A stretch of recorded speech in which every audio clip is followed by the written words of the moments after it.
Yeah, it feels great to have received this honorary degree. Being as born and bred in Wolverhampton, lived in Wolverhampton all my life, so it's great to be recognised by my city. So yeah, I couldn't be prouder, really excited.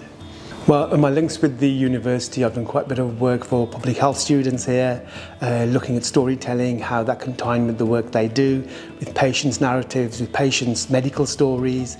I've done quite a bit of work with Adam Vasco here on diversity and diversity panels.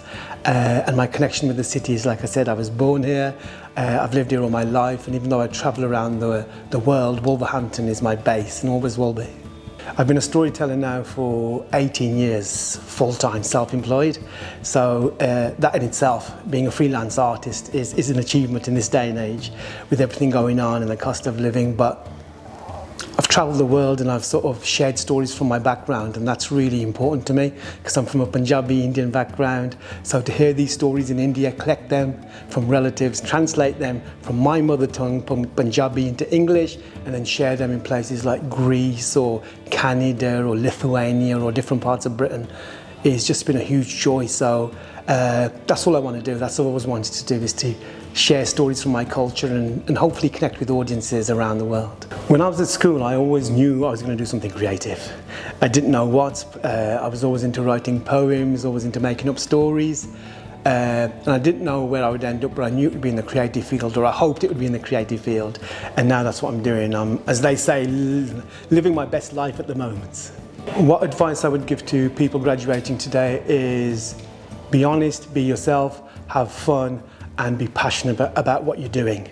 And when you're talking about what it is that you're doing, you know, the best ideas in the world, the most innovative ideas in the world, the most exciting ideas in the world mean nothing if you can't vocalize them.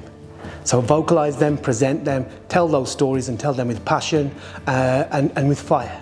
I think it's vastly important that we share our stories, because that's how we understand each other.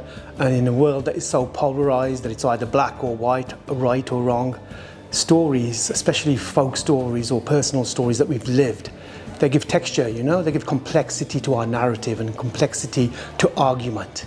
And this is what I think is missing at the moment. This is why people are at loggerheads with each other, because you've either got to be my friend or my enemy.